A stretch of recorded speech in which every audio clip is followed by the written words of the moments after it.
இந்த சில் கிளைமேட்டுக்கு சூடாக முட்டை பஃப் பண்ணி சாப்பிட்டா சூப்பராக இருக்கும்ல. வாங்க எப்படி பண்ணுறதுன்னு பார்த்துடலாம். நான் இன்னைக்கு egg puff and veg puff ரெண்டுமே பண்ணலான்னு இருக்கேன். அதுக்கு ஒரு பேனில் 2 எக் பாயில் பண்ணிவிட்டு அது கூடவே பொட்டேட்டோவும் பாயில் பண்ண போட்டுட்டேன். இன்னொரு பேனில் ஆயில் ஊற்றிட்டு ஆனியன் போட்டு நல்லா சாட்டே பண்ணிவிட்டு salt, turmeric powder, chilli powder, garam masala, coriander powder and ginger garlic paste போட்டு நல்லா வதக்கிக்கணும்.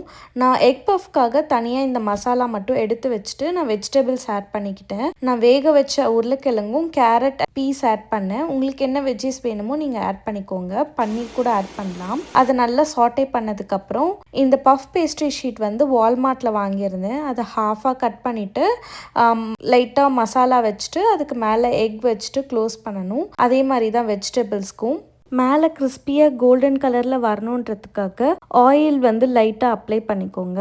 ஏர் ஃப்ரையரில் நான் 200 டிகிரி செல்சியஸ்க்கு 20 மினிட்ஸ் 2 டைம்ஸ் வச்சு எடுத்தேன். இதுதான் ஃபர்ஸ்ட் டைம் நான் ஏர் ஃப்ரையரில் ட்ரை பண்ணுறேன். இதுக்கு முன்னாடி நான் அவன் தான் யூஸ் பண்ணியிருக்கேன். பட் பஃப் நல்லா கிறிஸ்பியாக சூப்பராக வந்துருந்துச்சு. ட்ரை பண்ணிவிட்டு எப்படி இருந்துச்சுன்னு சொல்லுங்கள்.